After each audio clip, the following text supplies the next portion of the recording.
महाराष्ट्राचा। नमस्कार, मी सुधा संध्यालामध्ये आपल्या सगळ्यांचं स्वागत। मुंबई पुणे एक्सप्रेस वेवर आडोशी बोगद्याजवळ गॅस टँकर उलटल्याने मुंबईकडे जाणारी वाहतूक पूर्णपणे ठप्प झाली।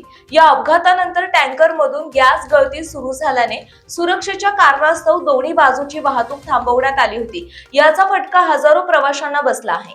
मुंबईच्या दिशेने येणारे रुग्ण, ज्येष्ठ नागरिक आणि लहान मुलांचे प्रचंड हाल झाले। रुग्णांमध्ये कॅन्सरग्रस्तांचाही समावेश आहे। दुसरीकडे या महाकोंडीमुळे ट्रान्सपोर्ट क्षेत्राचे तब्बल 20 कोटी रुपयांचे नुकसान झालंय। मिळालेल्या माहितीनुसार हा टँकर केरळमधील कोची येथून गुजरातला जात होता।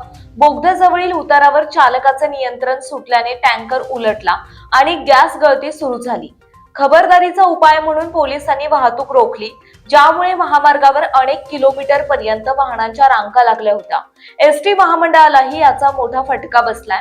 73 शिवनेरीसह एकूण 139 बस फेऱ्या रद्द कराव्या लागल्या। वाहतूक कोंडी इतकी भयंकर होती की वाहनांची सुमारे 20 किलोमीटर लांब रांग लागली होती।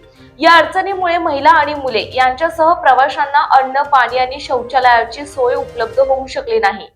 MSRDCच्या अधिकाऱ्याने सांगितले की अपघात स्थळावरून वायू टँकर हटवल्यानंतर मुंबई पुणे एक्सप्रेस वेवरील वाहतूक उशिरा रात्री 1:15 वाजता पूर्ववत करण्यात आली।